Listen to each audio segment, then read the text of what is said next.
पालन हो रहा है, उस क्षेत्र ने कोरोना से खुद को कितना बचाया है, इसका मूल्यांकन लगातार किया जाएगा।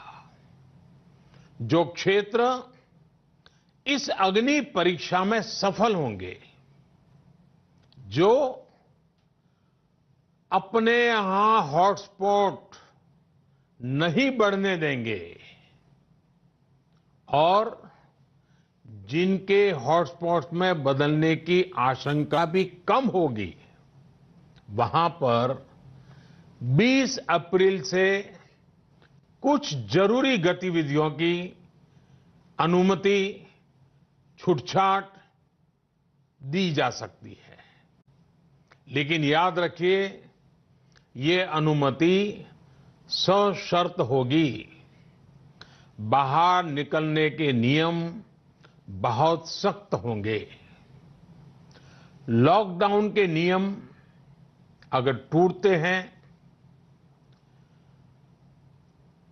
और कोरोना का पैर हमारे इलाके में पड़ता है, तो सारी अनुमति तुरंत वापस ले ली जाएगी।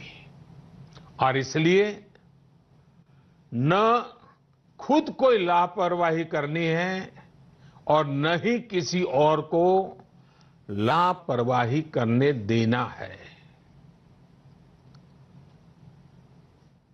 मेरे देशवासियों, कल इस बारे में सरकार की तरफ से एक विस्तृत गाइडलाइन जारी की जाएगी। साथियों, 20 अप्रैल से चिन्हित क्षेत्रों में इस सीमित छूट का प्रावधान हमारे गरीब भाई बहनों की आजीविका को ध्यान में रखते हुए किया गया है। जो रोज कमाते हैं, रोज की कमाई से अपनी जरूरतें पूरी करते हैं, वही मेरा एक बृहद परिवार है।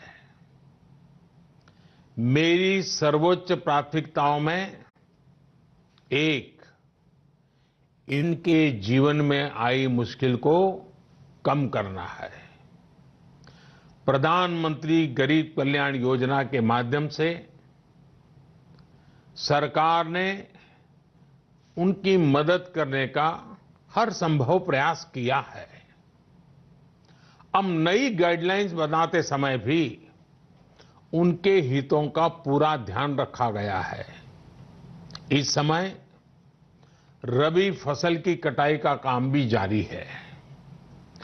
केंद्र सरकार और राज्य सरकारें मिलकर प्रयास कर रही हैं कि किसानों को कम से कम दिक्कत हो। साथियों, देश में दवा से लेकर के राशन तक पर्याप्त भंडार है। सप्लाई चेन की बाधाएं लगातार दूर की जा रही हैं। हेल्थ इंफ्रास्ट्रक्चर के मोर्चे पर भी हम तेजी से आगे बढ़ रहे हैं।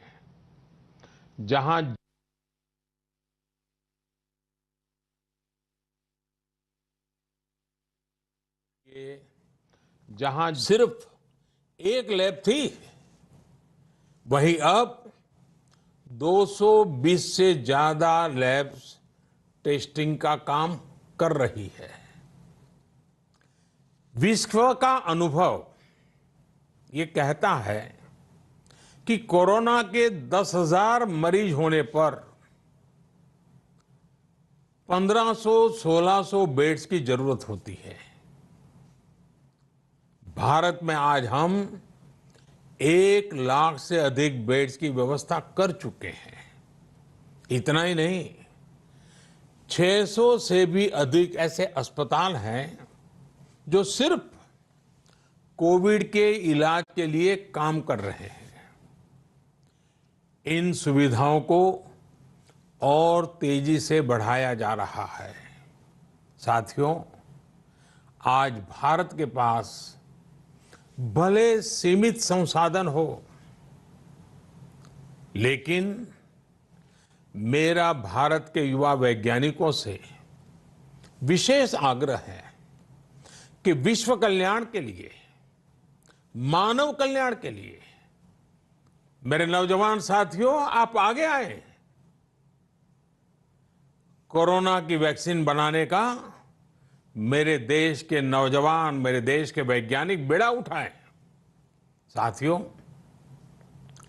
हम धैर्य बनाकर रखेंगे, नियमों का पालन करेंगे तो कोरोना जैसी महामारी को भी परास्त करके ही रहेंगे।